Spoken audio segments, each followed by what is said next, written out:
Sindhu's food സ്റ്റോറിയിലേക്ക് സ്വാഗതം. ഇന്നത്തെ നമ്മളുടെ വിഭവം ഏലാഞ്ചിയാണ്. ഇത് ഏലാഞ്ചി, ലവ് ലെറ്റർ, മുട്ടക്കുഴലപ്പം അങ്ങനെയൊക്കെ പല പല പേരുകളിൽ അറിയപ്പെടും. ഇവിടെ ഒമാനിൽ മലബാർ സ്പെഷ്യൽ ഫുഡ് കിട്ടുന്ന ഒരു റെസ്റ്റോറൻ്റ് ഉണ്ട്. അവിടെ വെച്ചാണ് ഞാൻ ഫസ്റ്റ് ടൈം ഇത് കഴിക്കുന്നത്. വളരെ നല്ല ടേസ്റ്റിയായ ഒരു പലഹാരമാണ്. നമുക്ക് ചായയുടെയൊക്കെ കൂടെ 4 മണി പലഹാരമായിട്ട് കഴിക്കാൻ പറ്റിയ വളരെ നല്ലൊരു ഐറ്റമാണ്. ബ്രേക്ക്ഫാസ്റ്റായിട്ട് നമുക്ക് ഉണ്ടാക്കാവുന്നതാണ്. അതുപോലെ തന്നെ പെരുന്നാൾ സമയങ്ങളിലും പിന്നെ നമുക്ക് വീട്ടിൽ സ്പെഷ്യലായിട്ടൊക്കെ എന്തെങ്കിലുമൊക്കെ അവസരങ്ങളിൽ ഉണ്ടാക്കിയെടുക്കാൻ പറ്റിയ നല്ലൊരു പലഹാരമാണ്. അപ്പോൾ ഇതെങ്ങനെയാണ് ഉണ്ടാക്കുന്നതെന്ന് നമുക്ക് നോക്കാം. ഞാനിതിവിടെ മുട്ട ചേർക്കാതെയാണ് ഉണ്ടാക്കിയെടുക്കുന്നത്. അപ്പോൾ ഏലാഞ്ചി റെഡിയാക്കുന്നതിന് നമുക്ക് ഫസ്റ്റ് ഇതിൻ്റെ ഫില്ലിങ്സ് റെഡിയാക്കിയെടുക്കണം. ഫില്ലിങ്സിനായിട്ട് നമ്മളിവിടെ 1 കപ്പ് തേങ്ങ ചിരകിയത് എടുത്തിട്ടുണ്ട്. അതുപോലെ തന്നെ കാഷ്നട്ട്, അത് അണ്ടിപ്പരിപ്പ് കുഞ്ഞു കുഞ്ഞായിട്ട് ഞുറുക്കി എടുത്തിട്ടുണ്ട്. അതുപോലെ തന്നെ കുറച്ച് ഉണക്കമുന്തിരി ഇഷ്ടമല്ലെങ്കിൽ അത് ഒഴിവാക്കാവുന്നതാണ്. ഞാനിവിടെ ഉണക്കമുന്തിരി എടുത്തിട്ടുണ്ട്. ഇത്രയുമാണ് നമ്മൾ എടുത്തിരിക്കുന്നത്. ഇതിലേക്ക് നമുക്കിനി ഈ ഫില്ലിങ്സിലേക്ക് ഷുഗർ ആവശ്യമുണ്ട്. മധുരത്തിന് ആവശ്യമുള്ള അത്രയും പഞ്ചസാര ചേർത്ത് കൊടുക്കുക. അതുപോലെ തന്നെ ഏലക്കാപ്പൊടി ആവശ്യമുണ്ട്. അപ്പോൾ അത് നമുക്ക് ഫില്ലിങ്സ് റെഡിയാക്കുന്ന സമയത്ത് കാണിച്ചു തരാം. അതുപോലെ തന്നെ നെയ്യ് ആവശ്യമുണ്ട്. അടുത്തായിട്ട് നമുക്ക് ഏലാഞ്ചിക്കുള്ള ബാറ്റർ റെഡിയാക്കിയെടുക്കണം. ബാറ്റർ റെഡിയാക്കുന്നതിനായി നമ്മളിവിടെ മൈദപ്പൊടിയാണ് യൂസ് ചെയ്യുന്നത്.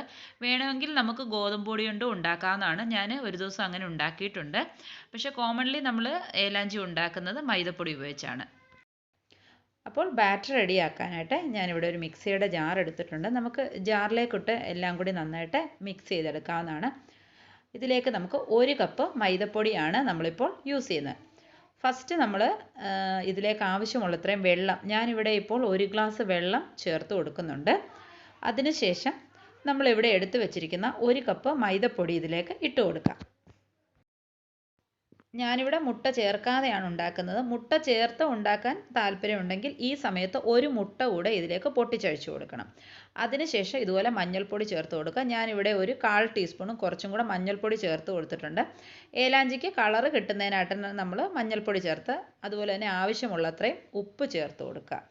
അടുത്തായിട്ട് നമുക്കിതെല്ലാം കൂടി നന്നായിട്ട് അടിച്ച് ബാറ്ററാക്കി റെഡിയാക്കി എടുക്കാം. അങ്ങനെ ഞാൻ എല്ലാം കൂടി നന്നായിട്ട് അടിച്ചെടുത്തിട്ടുണ്ട്. ഒരു അല്പം വെള്ളം കൂടെ ചേർത്ത് കൊടുത്തിട്ടുണ്ടായിരുന്നു. ദോശമാവിനെക്കാട്ടിലും കുറച്ചും കൂടെ ഒരു ലൂസായിട്ടുള്ള ബാറ്ററാണ് നമുക്ക് വേണ്ടത്. അപ്പോൾ നമുക്കിനി ഇതൊരു പാത്രത്തിലേക്ക് ഒഴിച്ചു കൊടുക്കാം. ഞാനിപ്പോൾ ഇവിടെ ടോട്ടൽ 1.25 കപ്പ് വെള്ളം ഒഴിച്ചാണ് അടിച്ചെടുത്തത്. നമ്മൾ ഓരോരുത്തരും എടുക്കുന്ന മൈദയുടെ അനുസരിച്ച് അതിൽ വെള്ളം ചേർത്ത് കൊടുക്കുക. അതുപോലെ മുട്ട ചേർത്താണ് ഉണ്ടാക്കുന്നതെങ്കിൽ വെള്ളത്തിൻ്റെ അളവ് കുറവായിരിക്കും. അപ്പോൾ മുട്ട ചേർത്ത് ഇഷ്ടമാണെങ്കിൽ മുട്ട കൂടെ പൊട്ടിച്ചൊഴിച്ച് ആവശ്യമുള്ളത്രയും വെള്ളം ഒഴിച്ച് ഈ ഒരു പരുവത്തിൽ നമുക്ക് മാവ് റെഡിയാക്കി എടുക്കണം. അതുപോലെ തന്നെ വീഡിയോ കാണുന്ന എല്ലാ കൂട്ടുകാരും സിന്ധൂസ് ഫുഡ് സ്റ്റോറീസ് ചാനൽ ഒന്ന് സബ്സ്ക്രൈബ് ചെയ്യുക. അതുപോലെ സൈഡിൽ കാണുന്ന ബെൽ ബട്ടൺ ഒന്ന് പ്രസ് ചെയ്യുക. ബെൽ ബട്ടണിൽ ഓൾ ഓപ്ഷൻ എന്നൊരു ഓപ്ഷൻ സൈഡിൽ കാണാം. അതും കൂടെ പ്രസ് ചെയ്താൽ ഞാനെടുത്ത വീഡിയോസ് എല്ലാം നിങ്ങൾക്ക് അപ്ഡേറ്റ് ആയിട്ട് ലഭിക്കുന്നതായിരിക്കും. അടുത്തായിട്ട് നമുക്ക് ഏലാഞ്ചിയിലേക്ക് വെക്കാനുള്ള ഫില്ലിങ്സ് റെഡിയാക്കിയെടുക്കാം. അതിനായിട്ടൊരു തവ വെച്ചിട്ടുണ്ട്. നമുക്കിനി ഇതിലേക്ക് 2 ടീസ്പൂൺ നെയ്യ് ഒഴിച്ചു കൊടുക്കാം. 2 or 3 ടീസ്പൂൺ നെയ്യ് ഒഴിച്ചു കൊടുക്കാവുന്നതാണ്. അതൊക്കെ നമ്മളുടെ ഇഷ്ടമാണ്. അടുത്തായിട്ട് നെയ്യ് ചൂടായി വരുമ്പോഴേക്ക് നമ്മളിവിടെ ഞുറുക്കി വെച്ചിരിക്കുന്ന കാഷ്നട്ട് ഇതിലേക്ക് ഇട്ട് കൊടുക്കാം. കാഷ്നട്ട് ഒന്ന് ചെറുതായിട്ടൊന്ന് റോസ്റ്റ് ചെയ്തെടുക്കാം. കാഷ്നട്ട് റോസ്റ്റായി വരുമ്പോഴേക്ക് നമ്മളിവിടെ എടുത്ത് വെച്ചിരിക്കുന്ന ഉണക്കമുന്തിരി ഇട്ട് കൊടുക്കാം. ഉണക്കമുന്തിരിയും ഇതുപോലെ ഒന്ന് റോസ്റ്റ് ചെയ്തെടുക്കാം.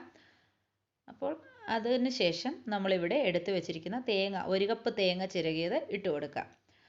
അതിനുശേഷം ഇതിലേക്ക് ഒരു 3 ടേബിൾ സ്പൂൺ കണക്കിലുള്ള പഞ്ചസാര ചേർത്ത് കൊടുക്കാം. മധുരം നമ്മളുടെ ഇഷ്ടമാണ്. മധുരം വേണമെങ്കിൽ കൂട്ടിക്കൊടുക്കാം, അല്ലെങ്കിൽ കുറച്ച് കൊടുക്കാം. ഇതിപ്പോൾ കറക്റ്റാണ്. 3 ടേബിൾ സ്പൂൺ പഞ്ചസാര ചേർത്ത് കൊടുത്ത് എല്ലാം കൂടി നന്നായി ഇതുപോലെ ഒന്ന് മിക്സ് ചെയ്ത് കൊടുക്കുക.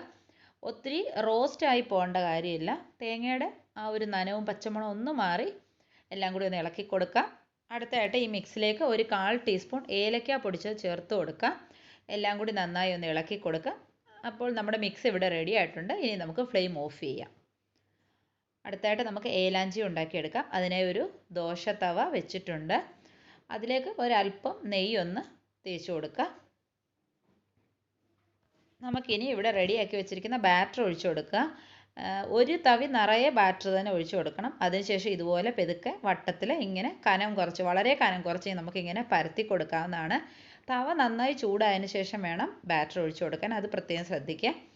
അപ്പോൾ കുറച്ചും കൂടെ വലുപ്പത്തിൽ വേണമെങ്കിൽ നമുക്ക് അല്പം കൂടെ ബാറ്റർ കൂടുതൽ ഒഴിച്ച് പരത്തിയെടുക്കാവുന്നതാണ്. ഒരു സൈഡ് നന്നായി റെഡി ആയിട്ടുണ്ട്. നമുക്കിനി തിരിച്ചിടാം. ഈ സൈഡും കൂടെ പെട്ടെന്നൊന്ന് വെന്ത് വന്നതിന് ശേഷം നമുക്ക് എടുക്കാവുന്നതാണ്. ഒത്തിരി കിടന്ന് മൂത്ത് പോകേണ്ട കാര്യമില്ല, ജസ്റ്റ് ഒന്ന് വെന്ത് വന്നാൽ മതിയാകും. അപ്പോൾ ഇതിവിടെ റെഡി ആയിട്ടുണ്ട്. നമുക്കിനി ഇതൊരു പ്ലേറ്റിലേക്ക് മാറ്റാം.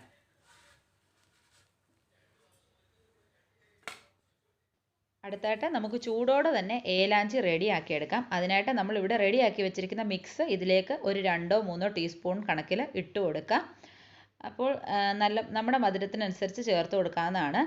ഇതുപോലെ ഇങ്ങനെ നടുക്ക് ഭാഗത്തോട്ടായിട്ട് വെക്കാൻ പാടില്ല, സൈഡിലോട്ട് തന്നെ വെച്ച് എടുക്കണം. എന്നാലേ നമുക്ക് നന്നായിട്ട് തന്നെ ഇതുപോലെ ചുരുട്ടിയെടുക്കാൻ പറ്റത്തുള്ളൂ. ആ ഒരു ഫില്ലിങ്സും കൂടെ ചേർത്ത് നല്ല ടൈറ്റായിട്ട് തന്നെ ചുരുട്ടിയെടുക്കുക ഇതുപോലെ. അങ്ങനെ നമ്മുടെ ഫസ്റ്റ് ഏലാഞ്ചി ഇവിടെ റെഡി ആയി കഴിഞ്ഞു. ഇതുപോലെ തന്നെ നമുക്ക് ബാക്കിയുള്ള ഏലാഞ്ചിയും റെഡിയാക്കിയെടുക്കാം. അടുത്ത ഒരെണ്ണം കൂടെ ഞാൻ ഉണ്ടാക്കി കാണിക്കാം. നമ്മൾ ദോശ തവയിലേക്ക് മാവ് ഒഴിച്ചു കൊടുത്ത് ഇതുപോലെ വളരെ കനം കുറച്ച് ഇങ്ങനെ പരത്തിയെടുക്കാം. നന്നായിട്ട് തന്നെ പരത്തിയെടുക്കുക.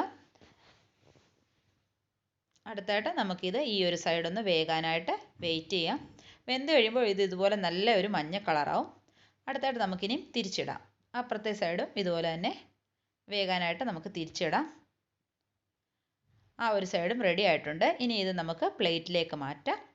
അടുത്തായിട്ട് നമ്മൾ മുമ്പേ ചെയ്തപോലെ തന്നെ ചൂടോടെ ഇതിലേക്ക് ആവശ്യമുള്ളത്രയും ഫില്ലിങ്സ് ചേർത്ത് കൊടുക്കുക. നമ്മുടെ ഇഷ്ടത്തിനനുസരിച്ച് ചേർത്ത് കൊടുക്കാവുന്നതാണ്. അതിനുശേഷം നല്ല ടൈറ്റായിട്ട് ഫില്ലിങ്സും കൂടെ ചേർത്ത് നന്നായിട്ട് തന്നെ ചുരുട്ടിയെടുക്കുക. ഇതുപോലെ നമുക്ക് ചുരുട്ടിയെടുത്ത് വെക്കാവുന്നതാണ്. വളരെ നല്ല ടേസ്റ്റായ ഏലാഞ്ചി പെട്ടെന്ന് തന്നെ നമുക്ക് ഉണ്ടാക്കിയെടുക്കാൻ പറ്റും. ഇതുപോലെ നമുക്ക് ബാക്കിയുള്ളവയും ഉണ്ടാക്കിയെടുക്കാം. അങ്ങനെ നമ്മൾ ഏലാഞ്ചി എല്ലാം ഇവിടെ റെഡിയാക്കി കഴിഞ്ഞു. നമുക്ക് പെട്ടെന്ന് തന്നെ ഉണ്ടാക്കിയെടുക്കാൻ പറ്റും. ബാറ്റർ റെസ്റ്റ് ചെയ്യാൻ വെക്കേണ്ട ആവശ്യമോ ഒന്നുമില്ല.